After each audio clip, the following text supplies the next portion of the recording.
নমস্কার, আমি তনুশ্রী অধিকারী, একজন physiotherapist, yoga therapist and yoga trainer. Yoga for health in বেঙ্গলিতে আপনাদের সবাইকে স্বাগত জানাই।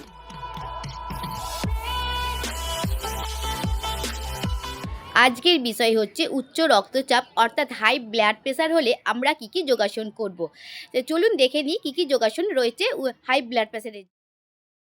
প্রথম যোগাসন হচ্ছে পূর্ণসুপ্ত বজ্রাসন। প্রতিদিন 10 সেকেন্ড করে ধরে রেখে 10 বার করে করতে হবে দুবেলা। দ্বিতীয় যোগাসন হচ্ছে উত্থান পদাসন।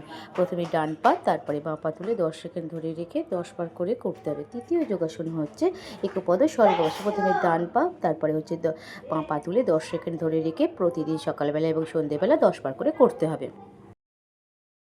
ভিডিও তোমাদের কেমন লাগলো কমেন্ট করে জানাবে। এই ভিডিও যদি কারো উপকারে আসে তাহলে শেয়ার করে দেবে যাতে অন্যরাও জানতে পারে। এই রকম আমার উপকারী ভিডিও পাওয়ার জন্য আমার চ্যানেলটিকে সাবস্ক্রাইব করে রাখবে। ধন্যবাদ।